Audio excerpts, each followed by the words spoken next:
Nearing the end of 2022, where COVID was sort of relaxing, restrictions were going down, no longer were we all forced to wear gloves and masks like a bunch of unemployed dentists.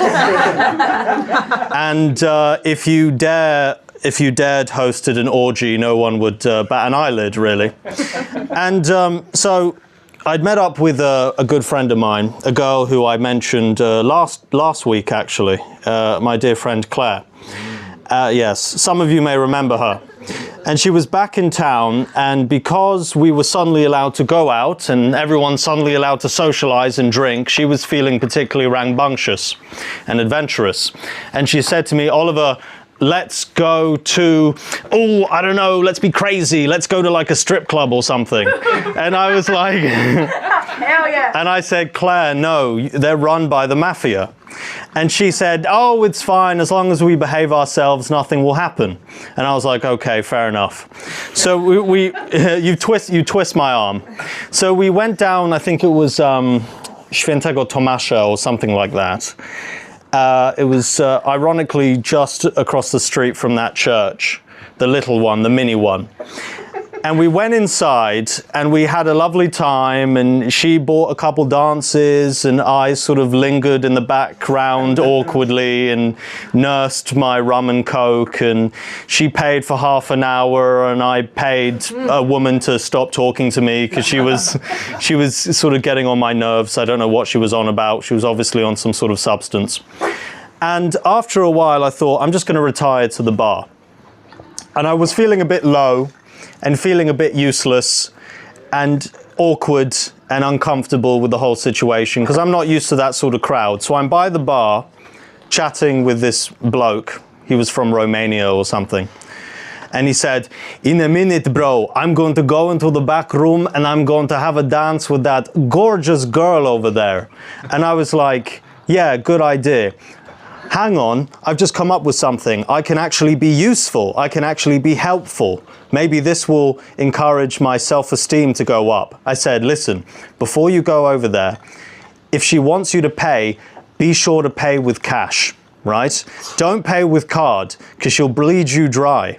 And he was like, okay, thank you for telling me. And then he went there and came back and he was like, you were right. I only had to pay like $2.50, whereas last time I had to pay like $7.50. You're so thanks so much. You saved my life, basically, you know.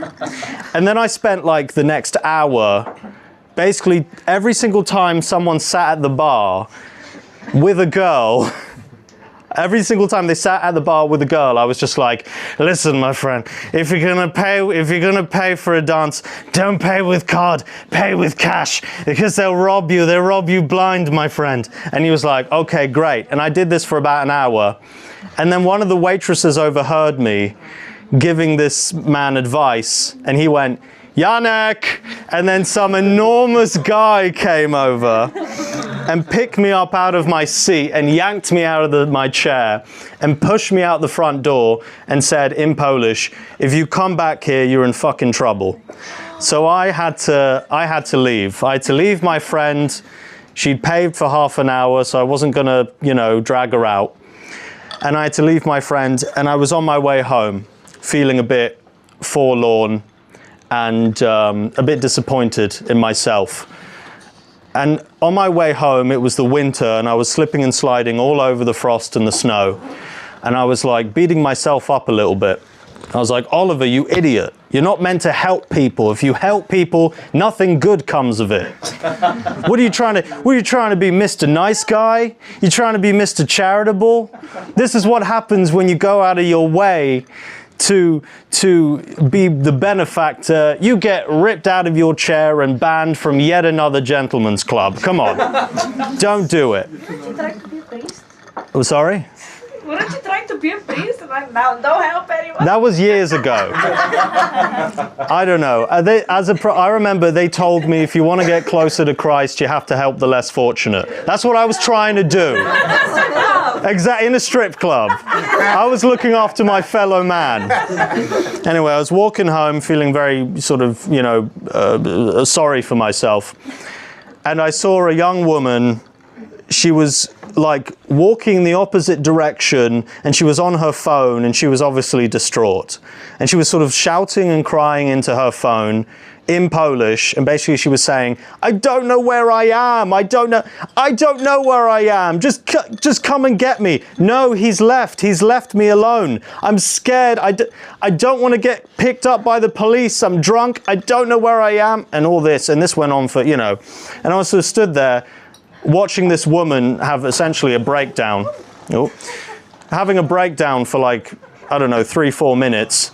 And I thought, should I do something? Should I kind of step in and ask if she's okay? And after a while, I was like, fuck it, I'll go and see if she's all right.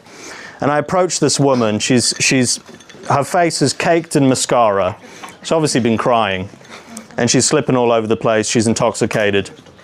And I said, are you all right? And she said, no, I was out with my boyfriend and he left me outside of a club and I don't know where I am and I don't want the police to pick me up. And I was like, okay, fine. I'll get you a cab. And she's like, no, I don't want you to get me a cab. And I was like, I'll just get you a cab because if I leave you, you'll freeze or be arrested or God knows what. So eventually we find a cab and I get in the cab and I'm like, where do you live? And she's like, I don't remember. So I'm like, this is great. This is great. So I get a bit frightened. I'm like, well, is there anyone you can call? And she's like, I could call my mother-in-law. I was like, okay, well, why would you? I live with my mother-in-law. I'm going to call my mother-in-law. You talk to her. I can't. You talk to her. I'm like, hello? Yes, I'm also quite drunk at this moment. I'm like, hello, my name is Oliver. Who am I speaking to? She's like, well, this is Beata. Who are you?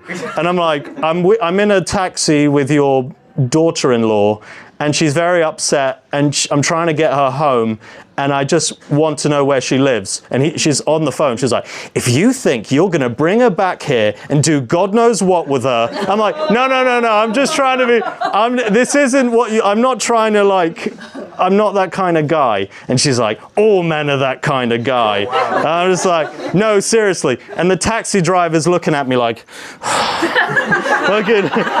I'm so sorry. It used to be so easy. And I'm like, now it's, So in my head, I'm like, I should never help anyone ever again. And after about 10 minutes on the phone, this woman goes, fine, I'll send you the address. And she sends me the address via text. I tell the cab driver, he's like, okay, but that's 20 minutes away. It's going to be like 50 zloty or whatever. And I'm like, fine, I've got some money left over from the club. It doesn't matter.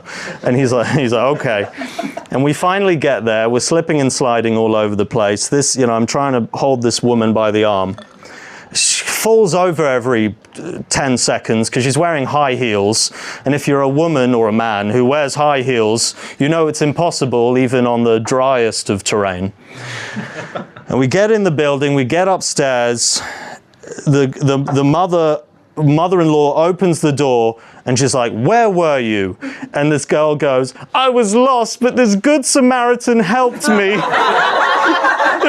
She says, ten dobry Samaritan, or whatever the fuck.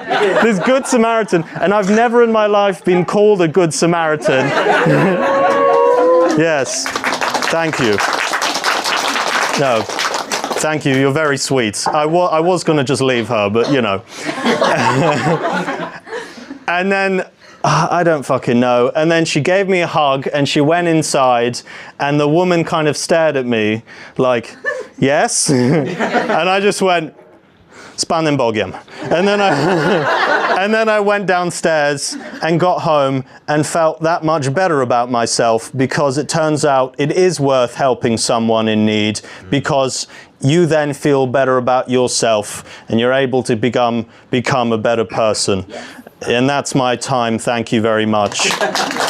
Give it up for your host, Mark.